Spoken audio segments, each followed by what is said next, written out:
Good evening, everyone, and welcome to the Williamson County School Board meeting for August 20th. Before we really get started with the meeting, I need to tell board members we have an updated software package on our voting things. There's a few things you need to know when you press the button for, you used to have to press yes or no, and then you had to press confirm. You no longer have to do that. You just press yes, no, or abstain. You do not have to go and press confirm. If you decide to change your vote in the middle of it, you can go back and forth, back and forth, back and forth, and the last one you hit is the one that's going to record. Okay, so that's where that's going to be. Same thing when we enter for our present. All you have to do is press the yes button for present. There's different. I have all of your pictures up here now. I can see your picture if you want to come see. It's a little tiny thing. Yeah, I've drawn mustaches on a few of them and little devil horns on some others, but. It's all new, so please excuse if we make some mistakes about the sequence because the board's totally different up here now. Okay, if you'd go ahead, board members, and record that you're present. With the yes key. The yes key. And there it is, 12 present. All right, thank you. Next thing is the Pledge of Allegiance. I'd like to ask our deputy this evening, Matt Erickson, if he'd come forward and lead us in the pledge, and then if you remain standing for a moment of silence, please.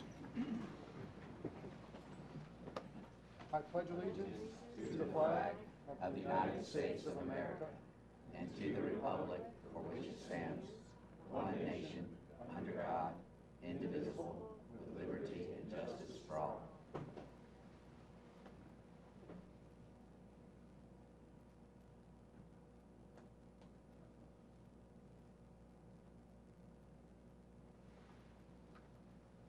Thank you.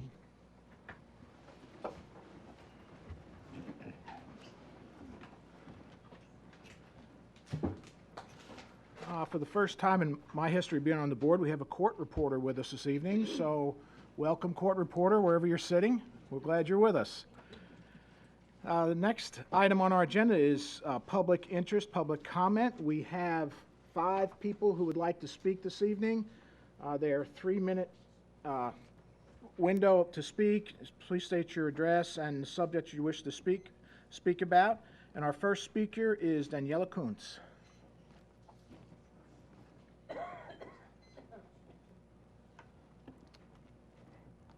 Good evening. My name is Daniela Kuntz, and I live at 132 Cavalry Drive, Franklin, Tennessee. Dear Chairman, dear school board members, dear Superintendent Dr. Looney, thank you for making our schools safer for our students and other people in the Williamson County Schools District. I'm very glad you're drafting a future lead-in-water testing policy for Williamson County Schools, as was mentioned in the work session this past Thursday, and that you are revising also the tobacco-free school policy regarding the electronic cigarette smoking, vaping, etc. on school premises, and for updating also the wellness policy 6.412. Since you are in the process of updating the Williamson County Schools wellness policy and it emphasizing on nutrition and physical activity only, wouldn't it be good to also include the wording environmentally safer learning spaces into it, which is a big factor for the well-being and healthy learning of our students in schools and for others, sharing the same environment with them as well? Therefore, I kindly ask and suggest adding environmental safer learning spaces to the wellness policy, and in parentheses, specifying also that the yearly general indoor air quality and environmental safety training for teachers, administrators, faculty, and staff during special development days or other such times will be provided. Or if it cannot be added to the wellness policy, to please add it to the policies 3.2019 and to 3.2017, which were both amended in August of 2015, or to add this suggested wording to additional and other suitable existing policies to make sure it is included. For such environmental safety trainings, the simple teacher's checklist of the American Lung Association could be used. I included the copy of that document. The environmental state in a school classroom does directly affect students' health and teachers' others' well-being. It is an instrumental strategy not to assume, but to fully ensure that all are on the same page to provide and maintain an environmentally safer learning space for all our students, teachers, employees, and others in our learning facilities by providing such yearly training. Teachers, administrators, employees in schools, even students are the boots on the ground. As I mentioned in prior meetings too, all can help protect others and themselves from environmentally hazardous and health-harming conditions in classrooms. And it clearly is part of ensuring wellness for our students and for all others too. Thank you very much for considering and adopting this too. Thank you. Our next speaker is Jason Grant.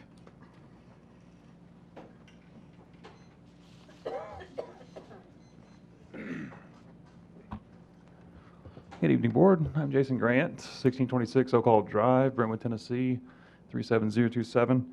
I come tonight very disheartened. Recently, staff put in a policy that, while well-intentioned in terms of its premise, actually has some very serious and negative consequences. The policy for security has been put in place that across the board has started to exclude parental involvement at the school level.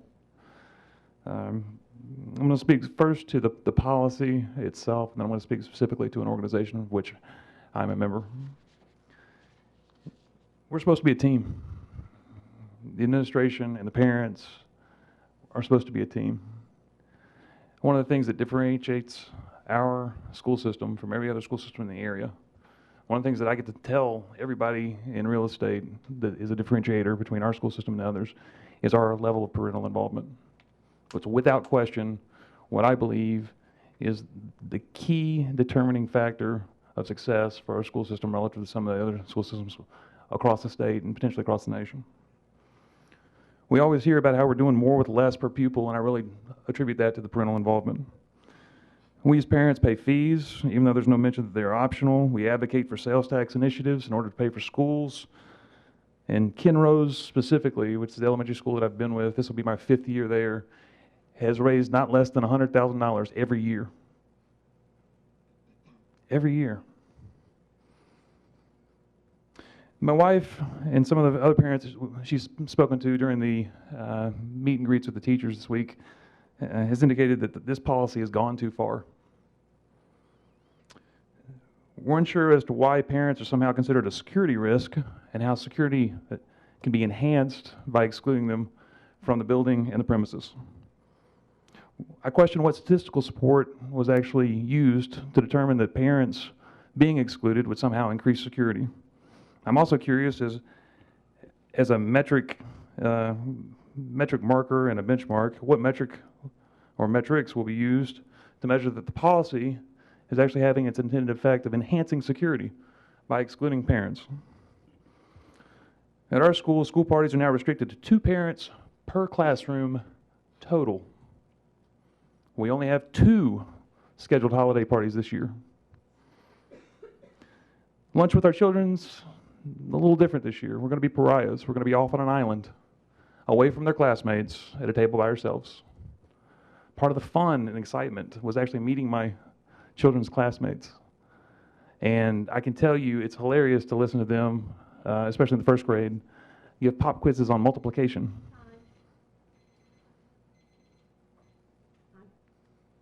It is time. May I have an additional 3 minutes, please?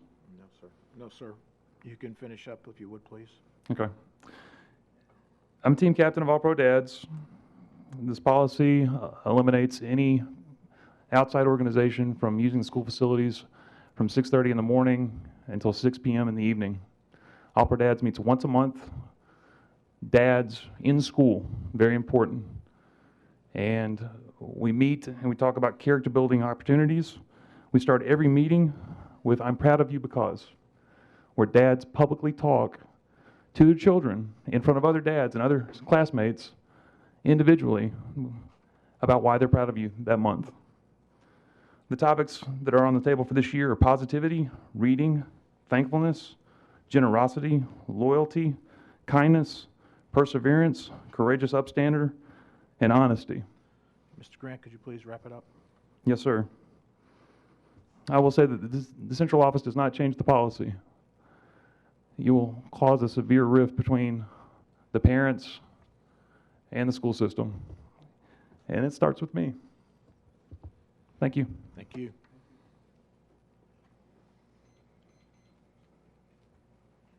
Our next speaker is Josh Mullen. My name's Josh Mullen. I'm at 211, I'm with the law firm of Baker Donaldson at 211 Commerce Street in Nashville, Tennessee. I'm here representing BSN Sports LLC in relation to the bid protest that's supposed to be on tonight's agenda. I'm also a resident of Williamson County.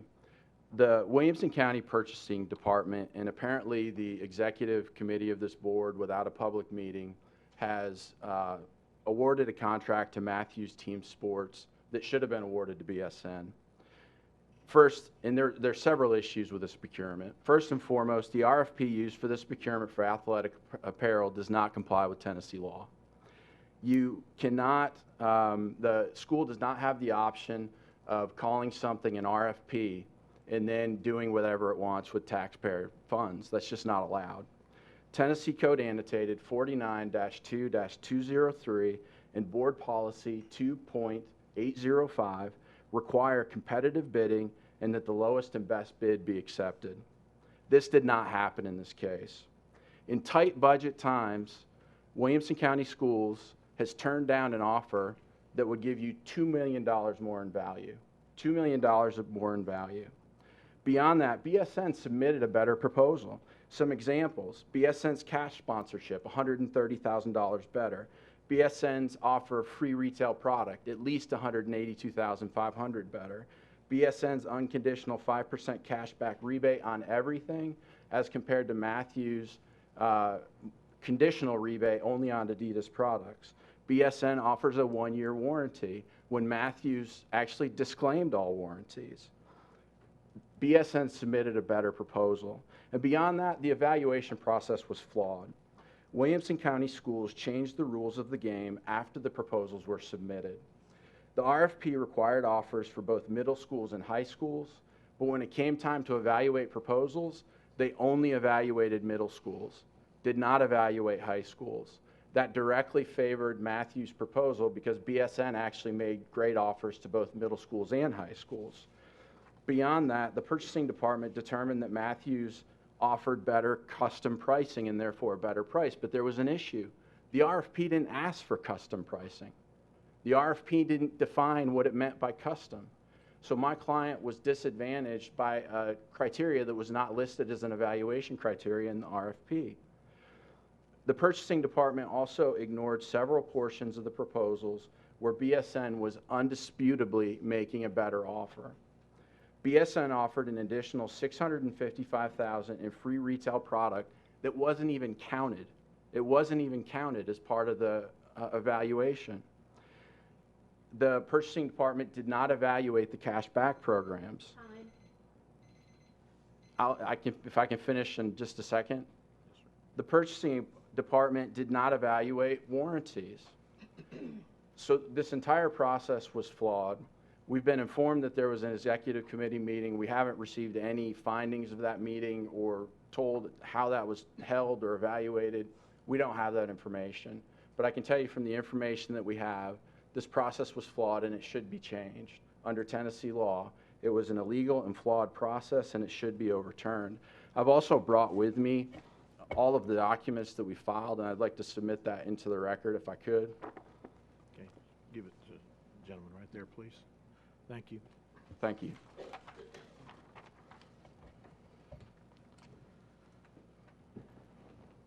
Our next speaker is Richard Hunter. Good evening, Richard Hunter, 5215 Williamsburg Road, Brentwood, Tennessee, 37027. I'll pick up where Jason left off. In 2010, 8 years ago this fall, myself and Michael Hurst and about 3 other dads joined each other and our kids in the Chick-fil-A in Brentwood, and we started an all-pro dads chapter for Scales Elementary. That spring, I worked with you, Mr. Golden, and you, Mr. Looney, or Dr. Looney, sorry, to implement a facilities use policy so that we could use a school cafeteria to hold breakfast. And we've been doing that ever since the spring of 2011. We've been meeting with our kids once a month, having breakfast and talking about positive things, and kiss them goodbye and hug them and leave them off for a good day at school, first Friday of each month. Any given Friday at school, we have between 80 to 100 dads present and 100 to 150 kids, sometimes totaling almost 250, 260 kids and dads having breakfast and doing something positive. We have 9 chapters of All-Pro Dads in Williamson County now. I helped start many of them after we got started at Scales. So in between any given month, we may have up to 1,500 or 2,000 boys and girls having breakfast with their dad once a month. We all know how important that is. All-Pro Dads was started in 1999 by Tony Dungy, and it's a positive organization. Jason's talked about what we do there. This policy of not allowing parental or outside organizations, and specifically parents, into the schools later than 6:30 a.m. and before 6 p.m. is going to destroy this All-Pro Dads movement that we've built over the past 8 years. Dads are rushed to get even an hour of their time to spend with their kids is sometimes a challenge. They need to be able to kiss their kids goodbye and go straight to work. And so, meeting off-site, I can guarantee you that's going to cut our membership in half at least. We're going to do that this year because of the Scales construction and this new policy, but I'm really worried about the impact. I spoke to the All-Pro Dads organization in Tampa today. They have some of the same situations with security policy in their organization, in their other school districts. And in fact, in Pinellas County, they have over 60 chapters around the Tampa Bay area, which is where this organization started. They're working with the administration there to find some common ground, how certain members of dads can become security level 2 certified and actually escort dads into the school and escort dads out. So my request is that we give this serious consideration, this policy, how we can work together to frame up something that can work. This program is important. It is important to our children. It's important to have dads in the schools understanding what happens on a day-to-day basis, because I can tell you I was an outsider looking in until I got involved. It's important for the principals to have resources that they can call on, such as a dad community. Thank you. Thank you. Our next speaker is Cal McDowell.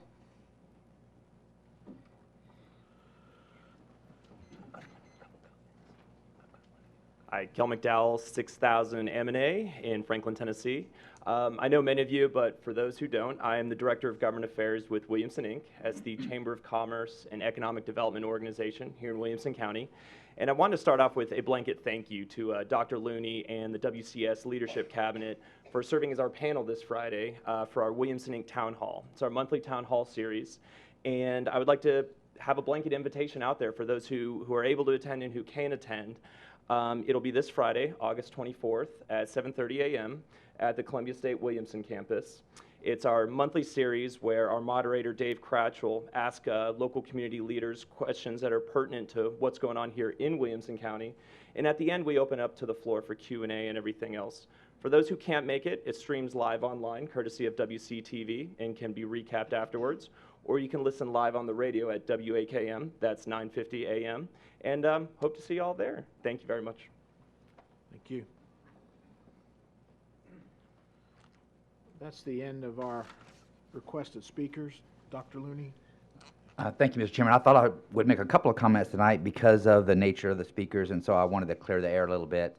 And I wanted to speak a little bit about the request for nonprofits to use our facilities. I've directed our assistant superintendents to communicate with their subordinate principals that we're going to spend a year studying that issue to see if we can find a way to compromise. So that information is being communicated to principals. I don't know if it was today or it will be. So anybody that has in the past had an agreement to use the school for our meetings, so we're going to continue that for the upcoming year. So that was a little bit of misinformation. And secondly, I do want to talk about the parent volunteers, because I will tell you, I fervently believe that parent volunteers and parent engagement is critical to our success. But times are changing, and we have to find out how to balance those things. Principals report that in some of their parties, quote unquote, that they actually have more parents in the room than students. Parents are bringing chocolate fountains to parties, and when the teacher is charged with, supervising 20 to 25 students in the room, and you add 50 parents, that gets to be quite a few hands to manage, particularly if you have a school of 800, 900 students. So I have also asked our assistant superintendents to go back and meet with their principals to talk about whether or not we could review the decision that was made to enhance security at the same time without compromising it. So I think that there's going to be more flexibility than 2 parents per party. But I can tell you, we can't continue to have more parents than we have students in a classroom for a party, because our business is to educate students, not to have parties. And so I think there probably is some middle ground that we can find. The board, I want you to hear this loud and clear, the board was not involved in that decision whatsoever. That was a decision that was made in consultation with principals and dealing with security challenges that we face in our school district in these ever-changing times. The same is true of All Pro Dads was mentioned today. That is not the only organization that has requested access, but we have students in our schools beginning at 6 o'clock these days. And so we have unfortunately had situations where well-meaning parents confront another parent's child, on some issue that happened on the playground or away from school. And so obviously we have to try to find, how do we protect all students? I wish we lived in a world where schools were automatically a safe place, but that's certainly not the case anymore. But having said that, board members and members of the public, I want you to know that we are taking action on those 2 particular items, and I'm not sure exactly where we're going to end up on the number of parents that can go to parties, but that's a real challenge for us. And the All Pro Dads / other entities using meeting space in the schools in accordance with our facilities use agreement, that has been stayed until we study it further. Thank you, Mr. Chairman and board members. Thank you, Dr. Looney. The next item we have is the approval of the agenda. Would anyone like to make a motion to approve the agenda? Motion to approve. We have a motion for Mr. Welch. We have a second for Mr. Hall. Any discussion? Any questions about it? Okay, I see none. If you go ahead and record your votes.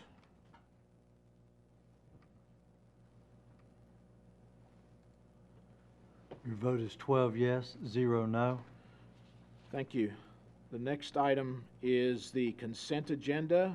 Anyone like to make a motion for approval of the consent agenda? We have a motion from Ms. Garrett.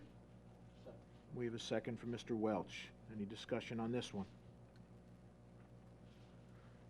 Okay, I see none. If you go ahead and record your votes then, please.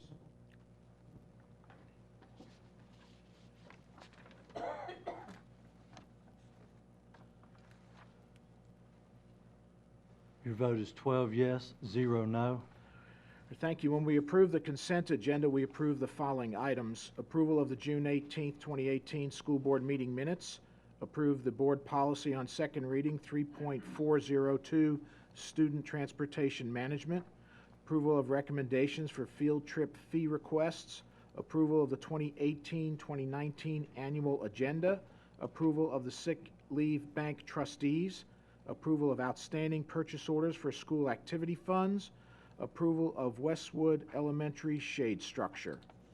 Next item is communications to the board, a superintendent's report. Dr. Looney.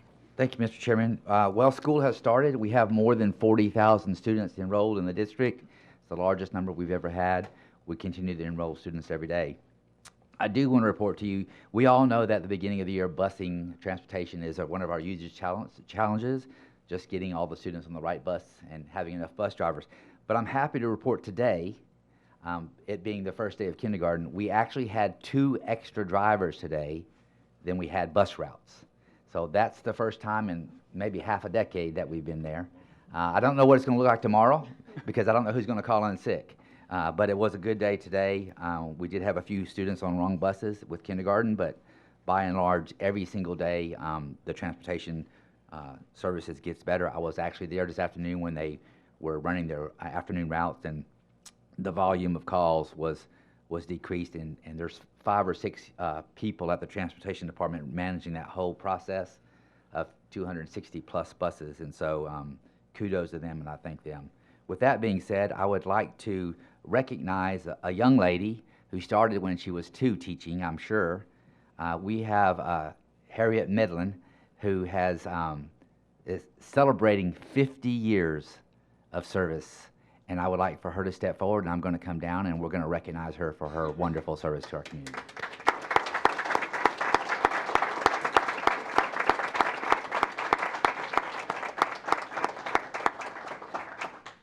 As Dr. Looney is making his way down, I would ask the board members who were either in Miss Medlin's classes over the years or perhaps had a child or 2 in her classes, please stand for us. So there you go, there you go. Okay. We have a small token of appreciation for you. We love you. Thank you so much for all your years of service. You want 50 more, right? I've already made a date with Carol in 50 more years. Okay, sounds good. I've been there about 50 years, 60 years ago.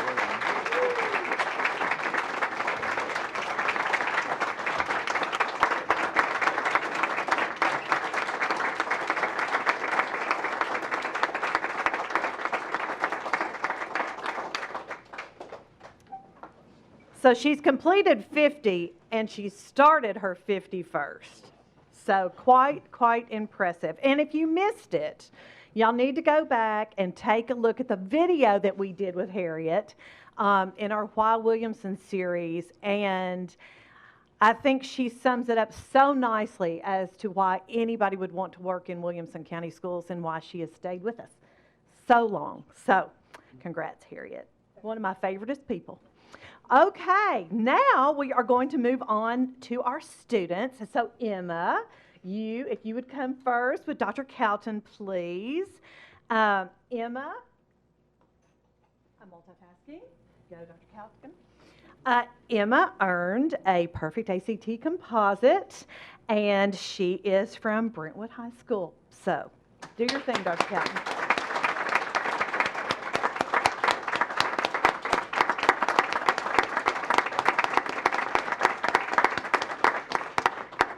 Congrats, Emma. This is Namra Ashmal, and Namra is also, she's not with us tonight. She's been recognized before. Namra has earned her 2nd perfect ACT score, so she'll get another medal, Dr. Calton, if you'll take it to her. Anyway, and as Dr. Calton was saying, you know, when you take it your junior year, when you take it through the school, you don't have to take the writing portion, right? And then you go back and you take it again. So when she took it again, got that other perfect score. All right. So let's go to Will Hinkie. Come on up, Will. And Dr. Patton.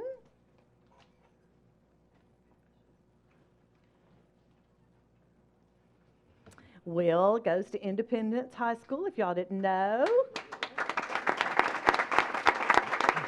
Y'all pose for a picture. You better pose, Will. Congrats on your perfect ACT score. And last but certainly not least, from Page High School, this is Zachary Drake. Come on up, Zachary. And Dr. Pantal.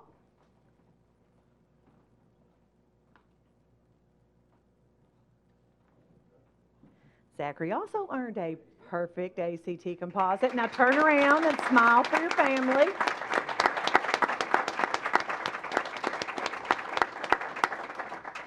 Parents, did everybody get the pictures they needed? Okay.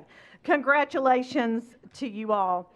Now we are going to Fairview High School, and the Fairview Mechatronics program has been recognized as the secondary program of the year by the Tennessee Association for Career and Technical Education. Kevin Sizemore is the teacher at Fairview.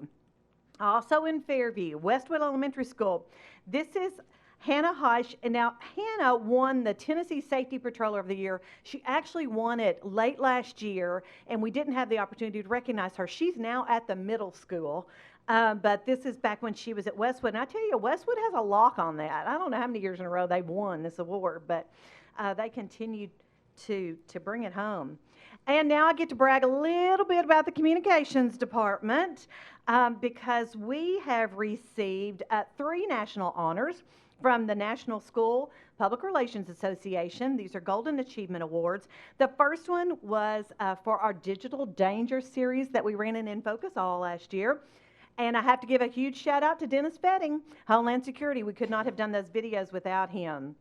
And then, secondly, our Don't Drive Distracted video series, and that was the one with all of our SROs, and they were so fabulous. So thanks to Fletch and the SROs and the Williamson County Sheriff's Office for making that happen.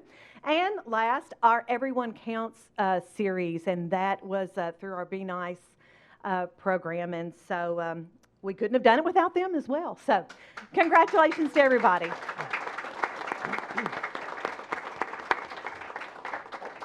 Mr. Chairman, that completes my report.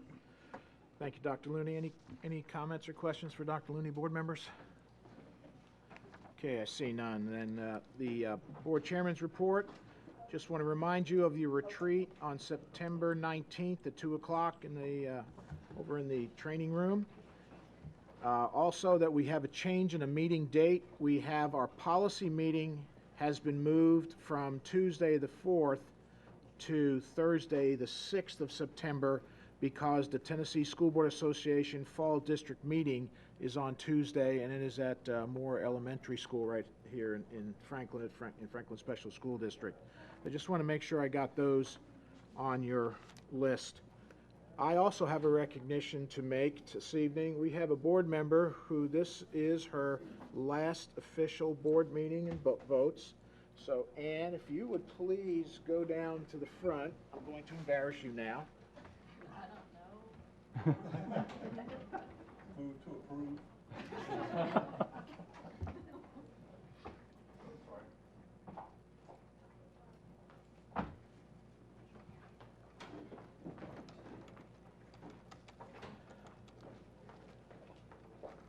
And you have been with us. You've enjoyed working with us. We've enjoyed working with you. You have not been shy to present new things to the board.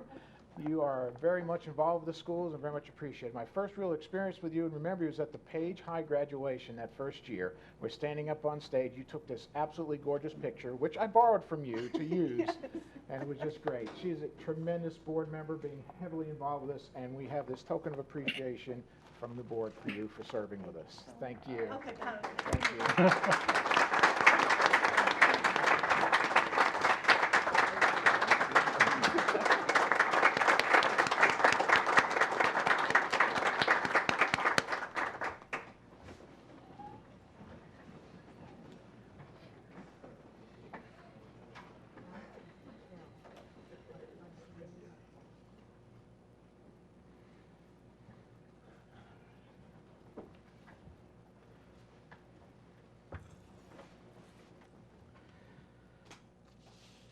All right.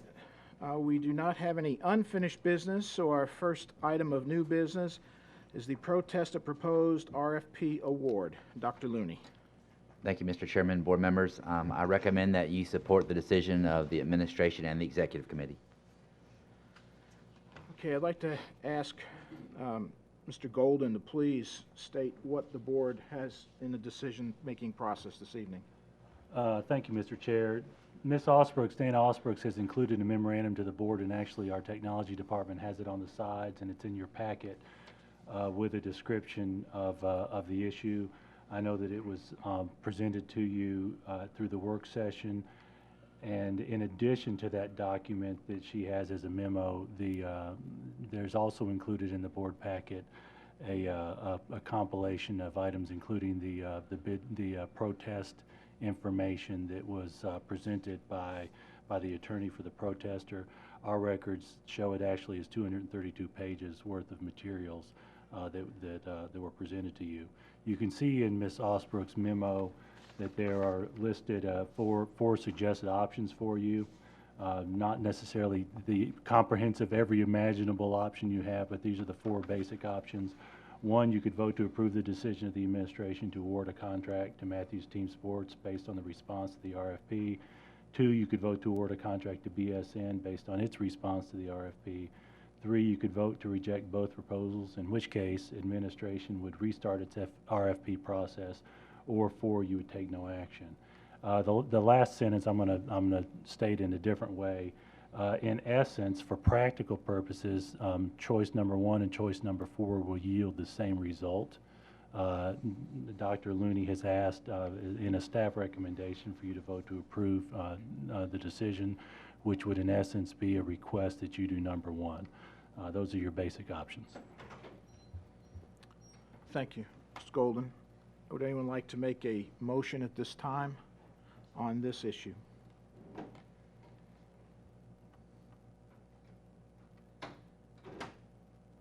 like to, Gary, but with the new software, I'm not sure which one for us, to be honest. Okay, well, I got you. You're live now. I'd like to make a motion for option number 1, to vote to approve the decision of administration to award a contract to Matthew Team Sports based on its response to the RFP. Thank you. I'd like to second that motion. Second. We have a second from Mr. Wimberly. Any discussion, questions, comments?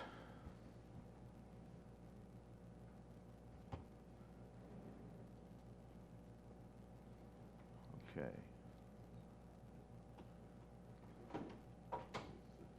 See if I don't make mine. Eric, you want to speak, right? Yes. Before we vote, I wanted to give everyone on the board an opportunity to recuse themselves from the vote, if they would like to take that opportunity.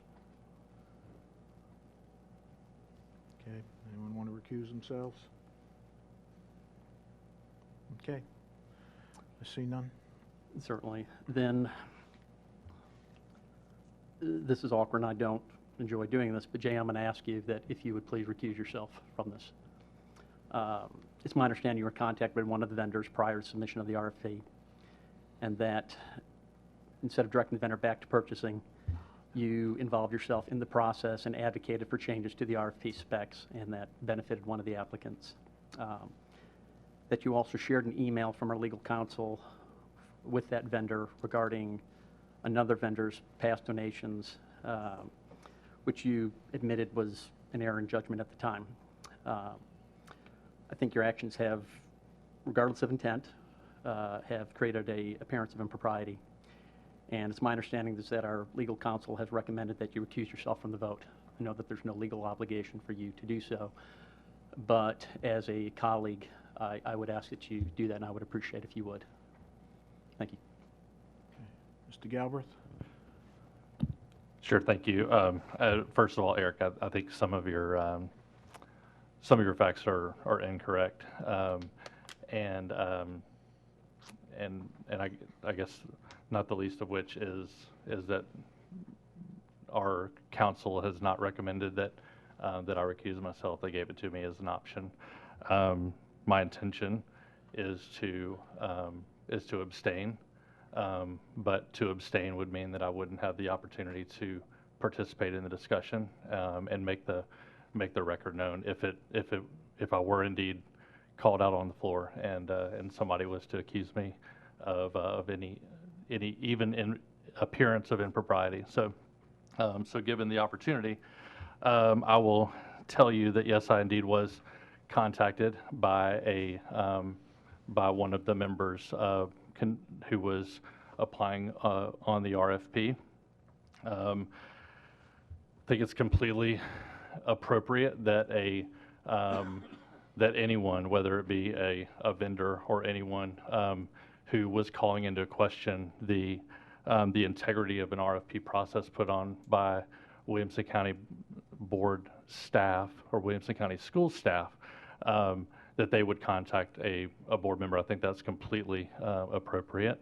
I then forwarded that complaint. I had multiple conversations with our legal counsel regarding that, and as a result, not as a result of my interference, but as a result of me putting the information in the hands of our legal counsel, as well as the other process that the vendor presumably voiced their complaints to to our staff as well, but several portions of the RFP were subsequently changed, and those changes were pretty much the complaints, were several of the complaints that I got. So I'm here to connect people with issues to the people who are in position to make a decision on those issues,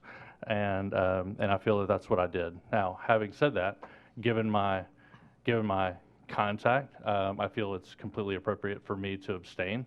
As you know, that is that has the impact of, I mean, it actually hurts the case that we end up having to have 7 yes votes to pass your proposal, but I will indeed abstain from this vote. Thank you. No, I'll turn you back on. Go ahead. Jay, I appreciate that, and thank you for abstaining from this. I think it's the right decision. I appreciate, as a colleague, you coming to that decision. Thank you. Mr. Mitchell? Thank you, Mr. Chairman. Quick question. Do we normally have a line item vote for RFPs approvals? I can answer that. Normally, no, it's an administrative decision, but the finance department has an SOP that includes a process for a protest, and the ultimate landing of that procedure is for the board to vote on it. And so that is why it's before you. Because of the protest? Yes, sir. Thank you. Any further comments or questions? Okay, you have superintendent's recommendation then. I'm sorry, Mr. Welch? Mr. Wimberly, I don't want to jump him in line. It looks like Rick had. No, that's my second. That's not me asking to speak. Oh, I understand. Well, I would like to have some discussion about It's on. I would like to have a little bit of discussion about the proposal. I think it was, that it's been brought to this point, that it's worth having some conversation about and kind of asking some questions. And I think I saw that Dr. Qualls was here. Yeah, Dr. Qualls, would you be available to answer some questions on the proposal if asked? Yes, sir. If you'll direct them to me, I'll call Dr. Qualls up, if you don't mind. Thank you. Certainly. I'm sorry. I appreciate that. So I think the first thing I want to do is I want to give some background on the history of this proposal, because I'm sure a lot of the public now is suddenly curious what this is and what's involved about it.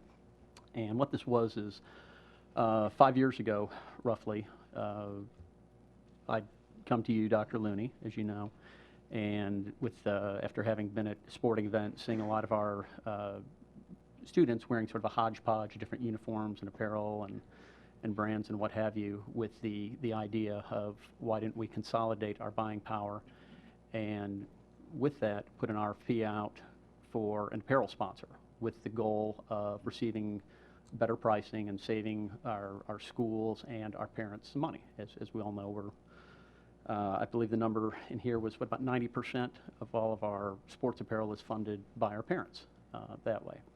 And so this was an idea that you agreed upon, and then at that point the district took over, wrote the RFP, and I recall you right from the get-go were very clear that you didn't care what logo was on it. None of us really did. We were simply looking for what is the best deal that we can get for our parents. So when we start talking here about the evaluation or the valuation of the proposals, I think that's what we need to keep in mind. Is what's really important is what is going to be the best deal for our parents, what is going to save them the most money on apparel, and really not anything else. Or anything else doesn't matter nearly as much, if you will, that way. So a couple things I want to point here that sort of jumped out in the BSN sports proposal. One is that on their page 17, bullet point number 1, 2, 3, 4, 5, 6, if you will, discussing the retail dollars, that the exclusions are custom digital uniforms and based upon availability. Availability, obviously, but if there's an exclusion on custom digital uniforms, what are the uniforms that we most often use?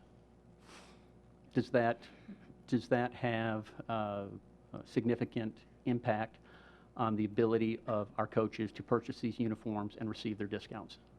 Yes, sir, it does. And with your permission, I'm going to call Dr. Qualls to the microphone. And Dr. Qualls, as ladies and gentlemen, as you know, is the supervisor of district athletic director and supervises athletic programming in our district. Dr. Qualls, your microphone is on. Okay.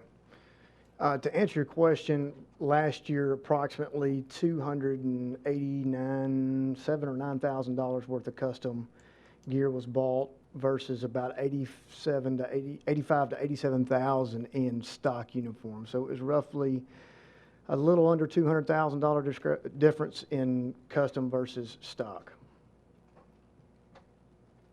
So, by my quick math here, over 3 times as much custom as stock. Yes, sir. Okay. And that custom, we would not receive a discount on? According to the BSN According proposal, to the no. BSN proposal? Correct. Okay. So over, I don't know, roughly over 75% of the, based upon our historic buy, would not receive any discount at all. That would be at the regular retail rates. And then, of course, we would be locked into that contract to only be able to purchase through this vendor at their full retail rates. Correct. Okay, thank you. And then on the same page, looks like same thing, bullet point number 2 on the BSN offer. It says 40% off Nike catalog retail pricing for stock apparel and footwear. And again, it excludes custom and digital uniforms and online sales that way. I would ask the same sort of question. Is the majority of the stock apparel that we get, is that custom or is that standard? Repeat your question. Certainly. So I'm going to read the bullet point here. 40% off Nike from the BSN proposal. This is page 17. BSN offer over 7 years. 40% off Nike catalog retail pricing for stock apparel and footwear. And then parentheses, excludes custom and digital uniforms and online sales. Sure. The majority of all of our gear that we buy at the middle and high school levels are pretty much all predominantly custom. Okay, so again. Or digitally printed, which falls in that same. Okay, so again, that 40% offer, the majority of the majority of the apparel that we would purchase would not be covered under that discount. According to that proposal, yes. Okay, thank you. I had another thing as I was reading through this, it sort of threw me for a bit of the loop, and I was wondering if you could kind of clarify for this for me. I saw in the RFP that we asked for referrals. Yes, sir. And in the referrals, I saw that there was both one of our high school athletic directors and one of our principals that were listed as the referrals. Yes, sir. I thought that was very impressive. But I also noticed that the first AD was on the that advisory panel for or whatever you were calling it that way, and did not actually vote for BSN, but voted for the competing vendor. That's correct. Can you clarify that for me? That was a bit confusing. Well, are you speaking about Franklin High School, Jay Johnson, Yes, I'm sorry, athletic Franklin director? High School, Jay Johnson. He's listed as a reference for their proposal, but he was on the advisory committee and actually voted for the competing vendor. Yes, sir. When we asked in that particular meeting about his past with this company and if he could give us any insight, he did not know that his name was being put on this document. So BSN listed him as a reference without contacting him or asking his permission to use him as a reference? That's what that's what he told me. Yes, sir. What about Mr. Kydell, our principal? Was he made aware that he was being used as a reference or asked for permission? The athletic director at Brentwood said the same thing. That didn't know that he was on there, but they both voted for the Matthew Team Sport contract. Okay. Talk about that advisory panel a little bit. So it was 15 individuals from the various schools. Can you talk about what that panel was made up of? Yes, sir. We had 2 separate meetings. We had an athletic directors meeting where we went through page by page of each of these documents, these proposals, if you will, in depth, talked about it, talked about past service, customer services, talked about prices, talked about what it's going to cost at the ground level for each of those groups. The second group was a control group of coaches. At this point in time, it was late in the summer. A lot of people were gone. I got those folks that were in town, clarified in those sports as BSN clarified in their proposal as football, girls and boys basketball, baseball, and softball, to talk about to let them have their voice. You know, they're the ones they're the one, you know, they have to fundraise for these things. They have to purchase.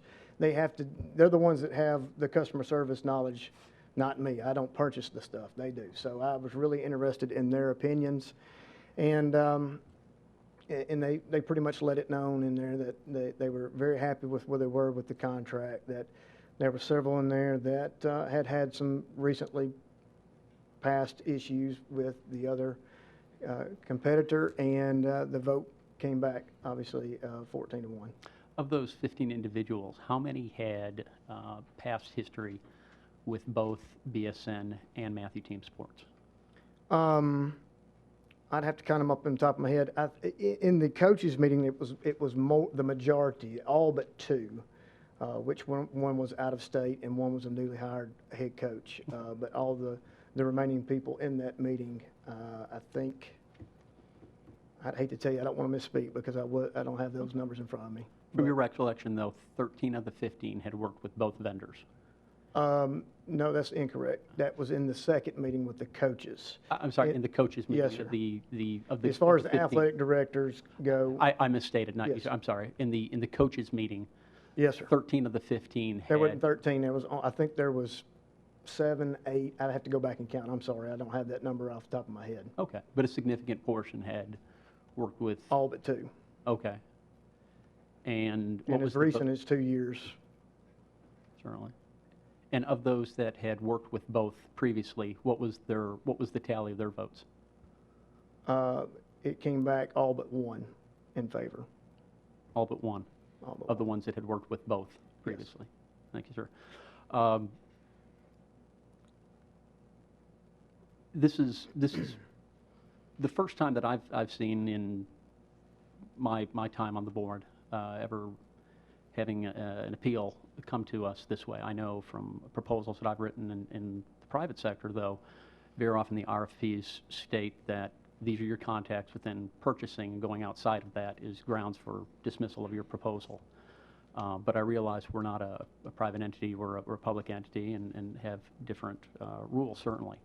From your experience, how often does this occur that you, prior to the RFP even being received, that one of the vendors has requested information about the appeal process? How often has that occurred? This is the first time that I've been in one in this process in 5 years. That would probably be a better question for the finance department that has a history of this. This would be my first process that I've been through. In on 5 the years. And process. how many of these processes have you been through during that 5 years' time, roughly?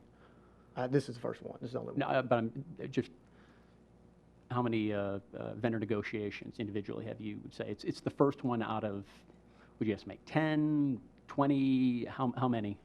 I can't say. I mean, really, you know, I help our school level folks negotiate stuff, but as far as a district level negotiation goes, this has been the first one.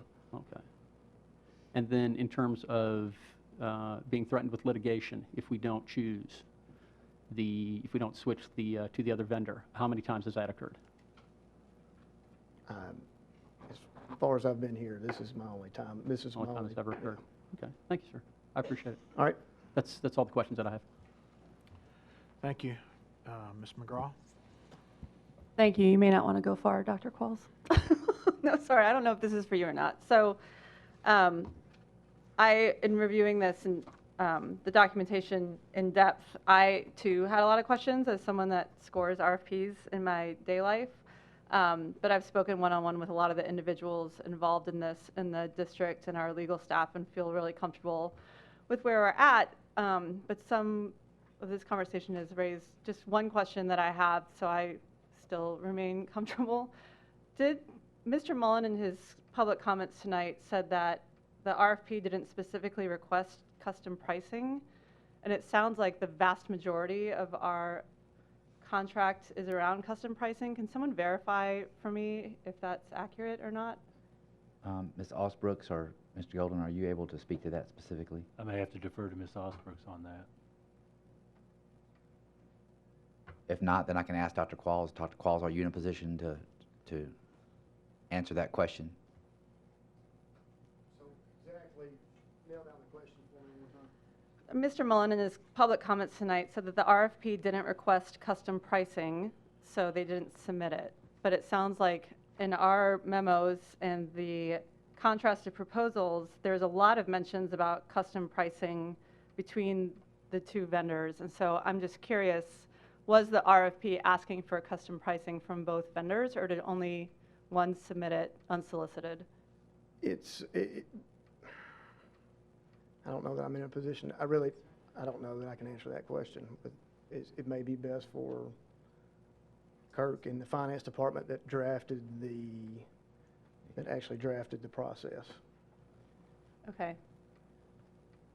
Ms. Holman, is Kurt here by chance? Mr. Elliott, will you please come forward?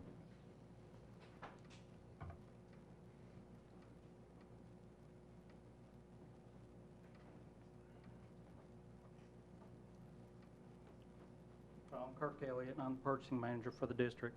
If you do a simple word search through the RFP and through the addendum, the way it was stated throughout the document, it says our custom needs. It doesn't say custom uniform. It says that the successful vendor will have to meet our custom needs. And then we talked about all types of uniforms throughout the document. So, and we had a pre-bid meeting, and that's all on tape. Mm-hmm. And we talked about our custom needs and custom uniforms in that meeting. So you specifically requested stock item pricing and custom pricing? The way it was written, it said that they would have to provide pricing, for both, for any and all. In fact, one of the things we told them in the pre-bid meeting is, it's a blank canvas. This is a competitive process. Give us your best possible price on any and all items. We told them, get creative in the processing and give us your best possible pricing. And several times, a simple word search in the document, it talks about that you have to meet our custom needs. And anybody who is supplying varsity athletic uniforms or equipment in Williamson County especially, but anywhere in Middle Tennessee to meet varsity needs, probably 70 to 80% of varsity programs are using custom uniforms. And Okay. So one of the lines, it's a long RFP, I don't remember how many pages it was, but 20 to 30 pages. And one of the lines says, if you have any doubt, any question about what you're bidding on, ask us and we'll define it for you or redefine it for you. They never asked, is this about custom or not about custom? And we said, make sure you understand what you're reading here. Make sure you understand what you're bidding on. Ask us, and if you don't, then don't bid on it. Okay. My only comment then, thank you very much.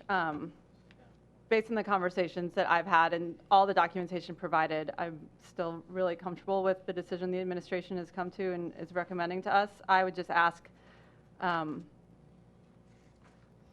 would ask that we work on the scoring matrix to make it more transparent to both the bidders and the public, because you really have to dig into some of the big scoring buckets to find out why people scored it that way. And I think there's a better way to document that for public consumption in case these situations come up again. But thank you for the time. Thank you. Mr. Wimberly. Like Ms. McGraw, I work with RFPs quite regularly, in fact, on a daily basis, and I have one question. Dr. Looney, have you and our attorneys and senior members of our team reviewed the process that was followed, and are you comfortable that we followed the proper process? Yes, sir. We've had extensive conversations, and I find no evidence of wrongdoing or anybody straying from the process. Thank you. Mr. Hall. Thank you, Mr. Chairman. I just wanted to clarify, when the RFP process went out, that we were describing our current usage, and it was clear what the expectations were, what the past history of purchasing was, what our needs were, and there was an opportunity to ask questions. Is that correct? Yes, sir. And I'll say in the 10 years that almost 10 years I've been here, the purchasing department bends over backwards to make sure that the suppliers, the potential suppliers, have all the information they need to respond in a way that's in the best interest of the district. And so it behooves us to answer all and any questions because we get a better response. And so, once again, I feel very confident that our purchasing department did again in this case. Thank you. Mr. Galbreath. Thanks, Mr. Chair. So can we, Dr. Looney, can you address, I guess, the other point that Mr. Mullen made in addition to the custom pricing was that in his numbers, I don't remember seeing the exact numbers in the proposal, but tonight was that $650,000 approximately was not accounted for, as well as the middle school piece was not accounted for when we look at the totals, the comparative numbers that was accounted for 50% of the quantitative analysis. Can you speak to that? I'll speak to it generally, and then I'll have other people. I believe there was a misstatement by the legal representative. I think he said high school was not, I think he meant middle school, but I think he mixed them up. As I understand it, Mr. Elliott, and Kirk, you might want to come on forward, didn't consider that in either one because there wasn't clarity about whether that was to be included or not, and so he excluded that from consideration in both, but Mr. Elliott would be in a better position. I also believe, based on my recollection from our conversations, that even if they had considered it, Matthew's team sports still would have come out as providing the best deal for the district in the long term. Is that correct, Mr. Elliott? You're correct. When their attorney was presenting to you, he did get it mixed up. It was probably 70 to 80% of all the dollars that are spent on this contract are through the high schools, and so that was the majority of our focus, was comparing the high school dollars. And so we inadvertently left out the middle school in the valuation, but we did it for both vendors, so it's a wash. It really makes no difference in the final analysis. I mean, we could add it back in there, and it's still not going to change the fact that 50% of this project was quantitative, was price, and 50% of it was qualitative, which is subjective in nature. And we had a committee of 17 or 18 folks, I can't remember off the top of my head, and one or two people, one person voted for BSN, and the wisdom of the entire group, which is coaches and athletic directors, folks who are on the front line, supported the vendor who they felt best with. There was a lot of wisdom on that team, on that committee. And I just want to say one other thing. Can I? No. Okay. Thank you. You answered the question.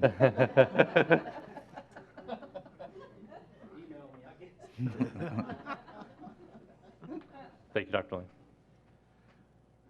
Anyone else like to speak to this, or are we ready to go ahead and record our votes? Mr. Welch. Sure. I'm sorry not to beat a dead horse, but if Dr. Looney, if I could address Mr. Elliott one more time. Yes, sir. On the proposal. Go ahead and present your question, and I'll Certainly. defer to him as I have to. Certainly. So in the proposal, Mr. Elliott, did you request that you requested shoes to be covered? Is that correct? Footwear, yes, sir. Footwear. It was included. Did you specifically outline that you meant all shoe sizes? I don't think that was a factor. No. Why did you not request that? Let me see if I understand the question. In the proposal, you requested footwear to be a considered item or included in it, correct? Correct. And did you outline in the proposal that this footwear should include all sizes? I can't remember if that was, I mean, we're juggling 5 or 6 bids per month, and that would be a small detail. And I didn't see it in there, sir. Yeah. Did you specifically request, when you were talking about apparel items, that all colors would be covered? I would have to assume that, but I can't, without having the document in front of me, I can't remember. Certainly. That I did not. I also did not see that in there. So would it be a fair assumption on my part to say that those items weren't included because this is, well, twofold. One, because the vendor will have the opportunity to ask any clarifying questions. And two, that any vendor who would be familiar with our processes and supplying a high school or middle school athletic apparel would know that all shoe sizes and all colors would be included. Is that a fair summation? Absolutely. Okay. Then would it also be a fair summation that a vendor who was familiar with supplying apparel to high schools in a district like ours would know that the apparel was both stock and custom? I think that's a very true statement. Thank you, sir. Thank you. Okay, any other comments or questions? Okay, you have the director's recommendation. We have a motion on the floor on the number 1. Is that correct? Did I get that? Yes. That's correct. All right. Point of order, let's remind us what we're voting on. You're on. Recommended vote to approve the decision of administration to award a contract to Matthews Team Sports based on its response to the RFP.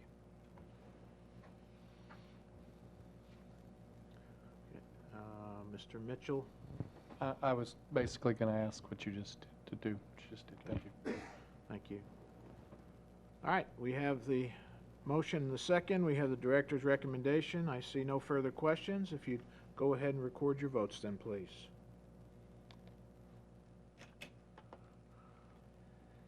Your vote is 11 yes, 1 abstain.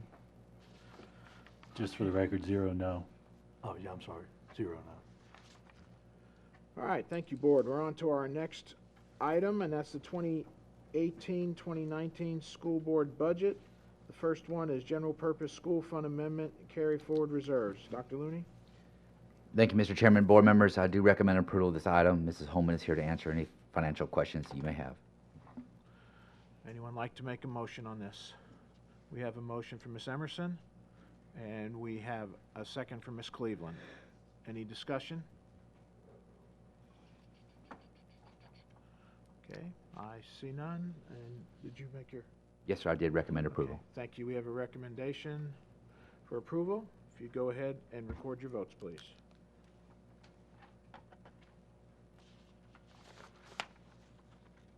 Your vote is 12 yes, 0 no. Thank you, board. Next one is general purpose school fund amendment for reappropriating Renaissance High School state grant. Anyone like to make a motion on this one? We have a motion from Mr. Wimberly and a second from Ms. Emerson. Dr. Looney?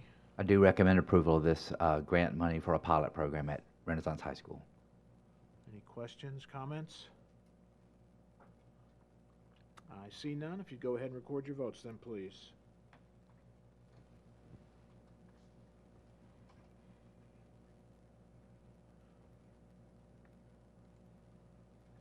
Your vote is 12 yes, 0 no.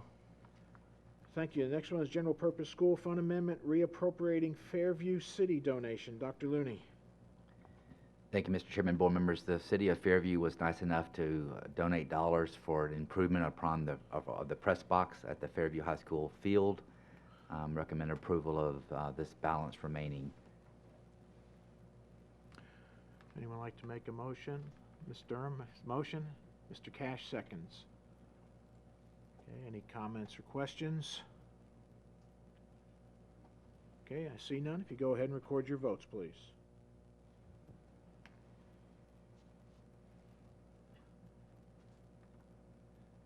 Your vote is 12 yes, 0 no. Thank you. The next one is general purpose school fund amendment for the United Way grant for Raise Your Hand program after school tutoring. Dr. Looney? Thank you, Mr. Chairman, board members. United Way is a fantastic partner of ours. They help us with after-school tutoring programs. We appreciate their service and their contribution. I recommend approval. Anyone like to make a motion for this? Ms. Garrett makes a motion, and we have the second from Ms. Cleveland. Any discussions or comments? Mr. Wimberly. Dr. Looney, could you explain what the Raise Your Hand program is? Yes, sir. The Raise Your Hand program is an after-school program where adults come in and work to provide tutoring for students that are behind in reading and math skills, primarily reading skills. We have 7 schools that are participating this year. They're listed in your resolution. Thank you. Okay, any other comments or questions? I see none. If you go ahead and record your votes then, please.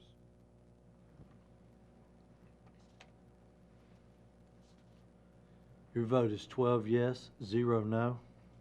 Thank you, Board. Next one is General Purpose School Fund Amendment, the LEAP Grant. Dr. Looney. Thank you, Mr. Chairman, board members. We have now, for multiple years, received additional monies for Centennial High School in the form of a LEAP grant. This is also tutoring money provided by state lottery dollars. Recommend approval of this $52,500. Anyone like to make a motion on this one? Mr. Hawes makes the motion. Anyone like to second it? Ms. Emerson seconds. Any questions or comments? I see none. If you go ahead then record your votes, please.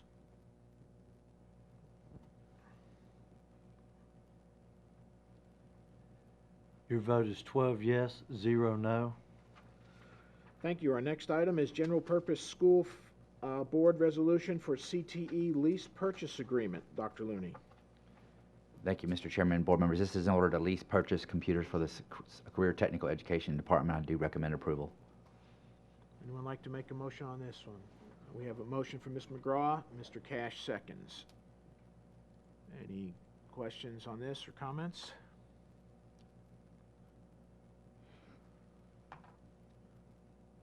Mr. Cash.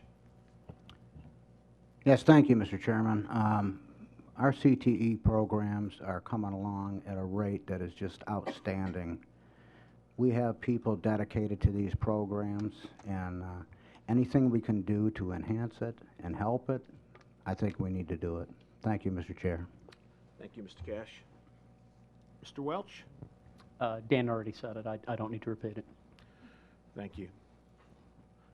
Any other comments?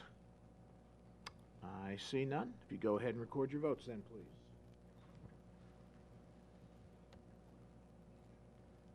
Your vote is 12 yes, 0 no. Thank you, Board. Our next one is under New Business 7C, Progressive Truancy Plan. Dr. Looney. Thank you, Mr. Chairman, board members. As you know, the state of Tennessee now requires that the board adopt a formal plan to deal with truancy that has a tiered system. We've had a committee working on this for multiple months now. This plan meets the requirements set forth by the state. I do recommend your approval.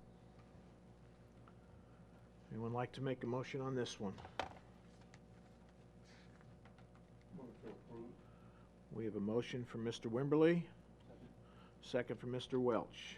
Mr. Galbreath. Dr. Looney, I guess I've got some people come back, I guess, in talking about it's both truancy and chronic absenteeism, and I'm getting reports of different schools saying different things around how the intent to notify students or discuss with students and or parents at an absence level that says, and I'll just give an example. We're gonna call you if you are out 6 times versus the 12 times that's listed in the policy, right? So it said in the last bullet point, it says that building administration should call parents when students exceed 12 absences. Under your policy, I guess it's at the administrator discretion if they want to do something this is just a no less than 12 absences. I'm really glad you asked the question because it does need clarifying. We met today as a cabinet and are going to be sending out some additional communication.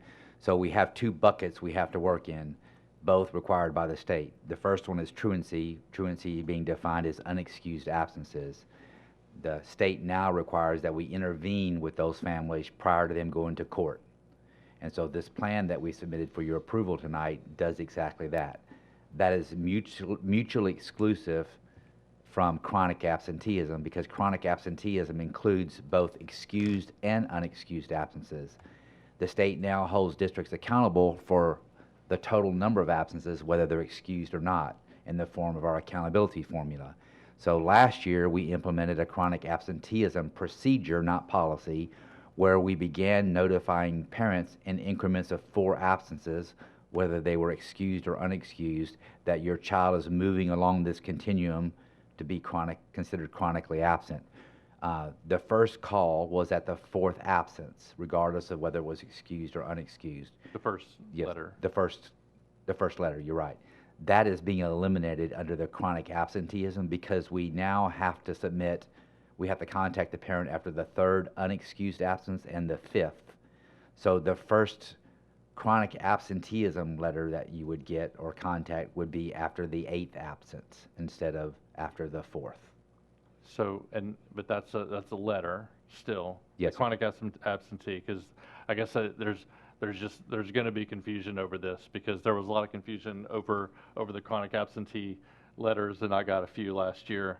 And so the chronic absentee, you're not going to court for chronic absenteeism. So there's no well, what impact on the student is there for being, let's just say they go all the way through and they meet the 10% or exceed 10% absences. What's the impact of the student and their student record? Well, there's no academic impact on the family or the student. The student will have been labeled, their record that they had missed whatever number of days that would, if it would have been 10% of the year or more. No other penalty. The penalty comes to the school and to the district if you have too many students. And we have our schools that fall along a continuum.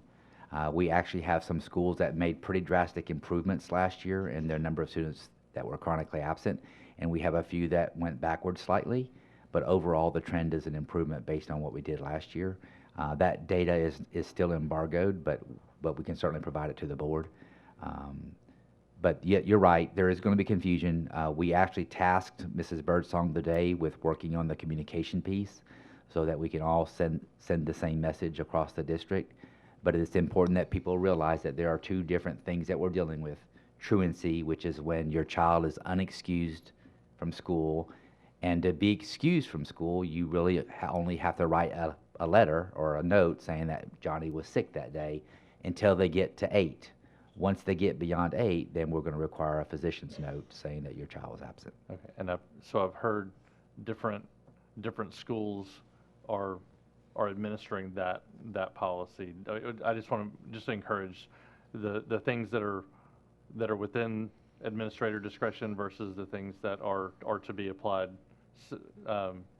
consistently throughout the school. But I guess my concern is just going back to that to the fact that to be put on the truancy roadmap. That is a function of unexcused absences. That's correct. But in our truancy intervention plan, we include a bullet point that says that the administration is going to call parents, not just send the chronic absenteeism letter, but we're going to call the parents when students exceed 12 absences, unexcused or excused. Yes, sir, that's correct. Okay. And we will clarify with building administrators what the expectations are, which is why we met today, actually. Okay. So, thank you. Thank you. Any further questions? Okay, we have a motion, a second, and director's recommendation. If you'd go ahead and record your votes, please.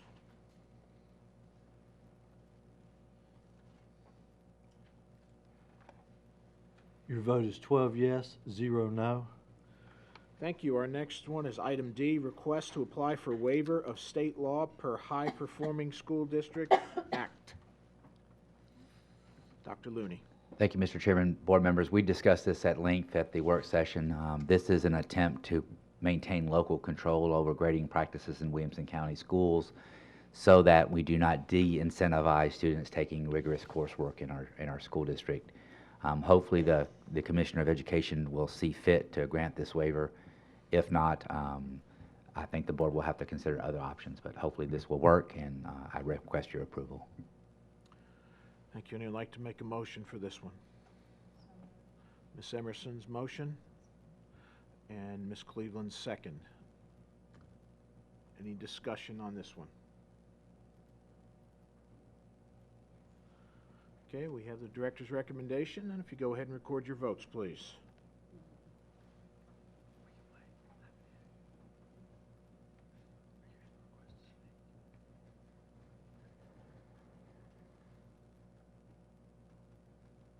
Well, we're all here.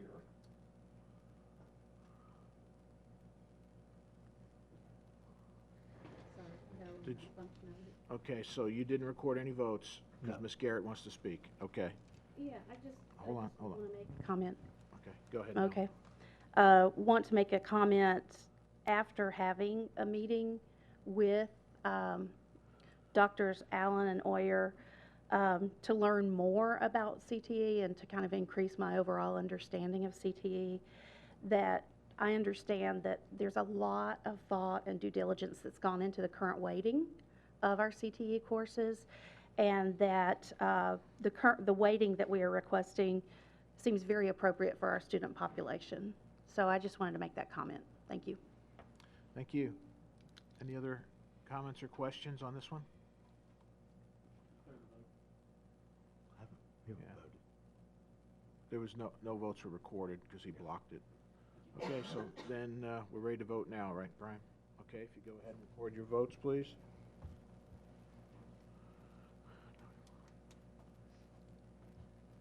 Your vote is 12 yes, 0 no. Thank you. Next item are board policies on first reading. No, I'm sorry.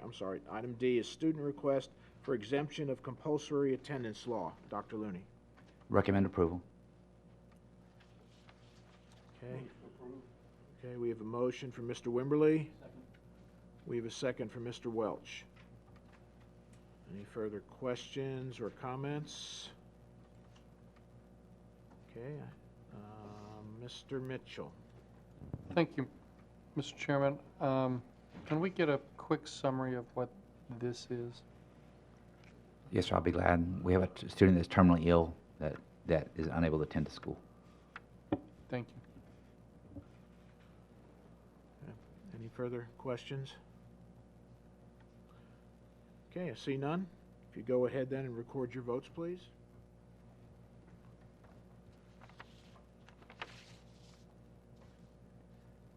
Your vote is 12 yes, 0 no. Thank you. Now we're on to board policies, first reading. The first one is policy 1.803, tobacco-free schools. Dr. Looney. Thank you, Mr. Chairman. Board members, I do recommend approval upon first reading. Anyone like to make a motion on this one? We have a motion from Ms. Garrett. Second from Ms. Emerson. Any comments, questions, discussions?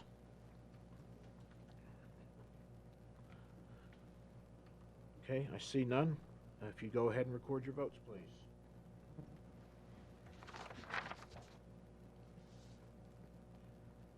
Your vote is 12 yes, 0 no. The next one is board policy first reading, number 2. It's 4.605, graduation requirements. Dr. Looney.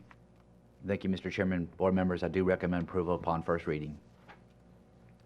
I'd like to make a motion on this one. We have a motion from Mr. Mitchell. We have a second from Mr. Cash. Any comments or questions? Okay, we have Dr. Looney's recommendation. If you go ahead and record your votes then, please.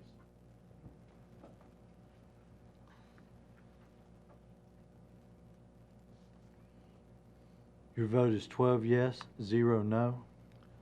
Thank you. The next board policy on first reading is 4.7001, semester and final exams. Dr. Looney.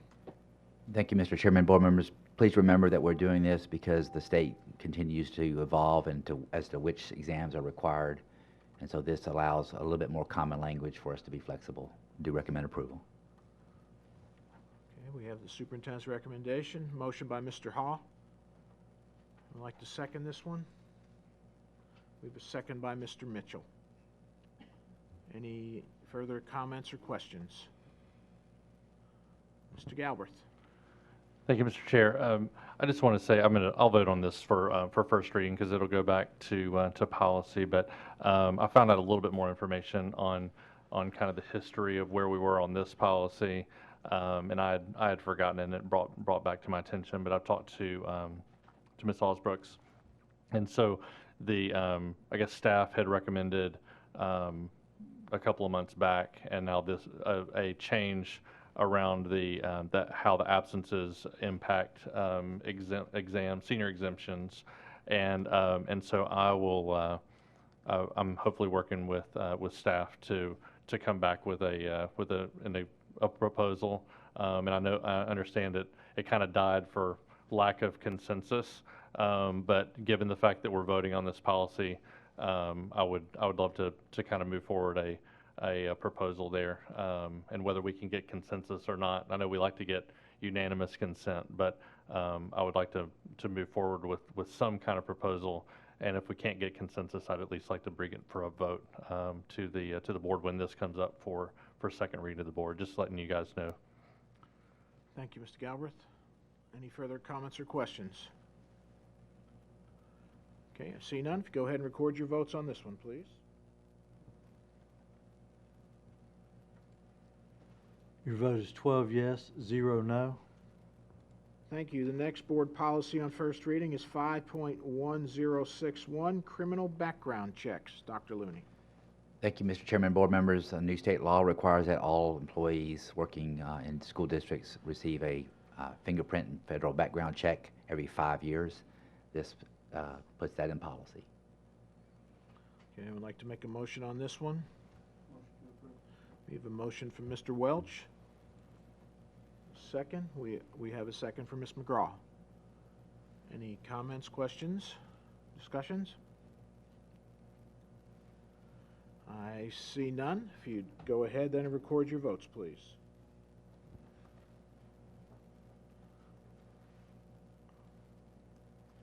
Your vote is 12 yes, 0 no. Thank you. The next board policy on first reading is 6.412, student wellness. Dr. Looney. Thank you, Mr. Chairman, board members. This is the first reading. I do recommend approval. Anyone like to make a motion on this one? Mr. Mitchell's made the motion. I'd like to second it. Mr. Cash, second. Any questions or comments on 6.412? Okay, I see none. If you go ahead and record your votes then, please.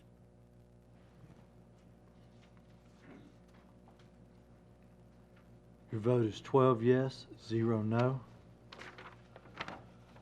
Next item on the agenda is adjournment.